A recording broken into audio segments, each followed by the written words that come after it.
Ndjenja në era e njëri. Sënë të më shkonte. Nga pa jo gjithë kërës. Po, shikone duke për qafu tjetën. Ajo është kashillik, nuk quhet shikim. Ajo është kashillik, ajo është të të bësh të ndihesh keq, të të bësh të ndihesh i shqip. E kupton, ai këtë qëllim ka pas sot. Si ta ul këtë gocën më tepër. Nuk e thash ti ka ardhur këtu të më shkatrosh mua. Ti ke ardhur këtu të më shkatrosh. Jo, ai ka ardhur me shkatru lojën tatë, mos me të me lut. Po. Nuk ka ardhur me të shkatru ty. Jo, dhe mua. Po të shkatroj lojën tatë, ty të ka shkatrua, kupton? Nuk është se s'po të let ty me lut. Të kjo lloj gjoje, se po ai t'ishte indiferent ndaj teje, dhe ti ndaj atij vazhdo të secili në terezitëve. Po si ka këtë urrëtim me mua shumë? Thua ti.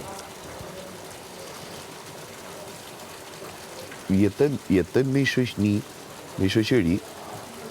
Sa më shumë të shkoj mirë, aq më shumë të dëgjoj. Nuk që nuk do të shofi asnjëherë diçka të lumtur. A kupton? Dhe kur ai të shet duke qeshur ty gjatë gjithë kësaj kohe që ke qenë fort, ke përballuar gjithë të gjonët, thotë si ka mundësi më valla. Si ka mundësi kjo që e lash unë cop. Se s'di të flas kështu. Si ka mundësi kjo goca që e lash unë cop, erdha e gjeta bish. Me kokën lart, pa kush je ti. Kjo është ideja. Ai për këtë, ai nuk do të ketë njeri mbi veten. Nuk do të ketë, është egoja e mashkullit e tillë. Nuk do të vë njeri e zvë njeri para vetës vet, para askujt. Ndërkohë që kalamo i 78 vjeç, 10 vjet më i vogël se mund të më tregon mu muzikën.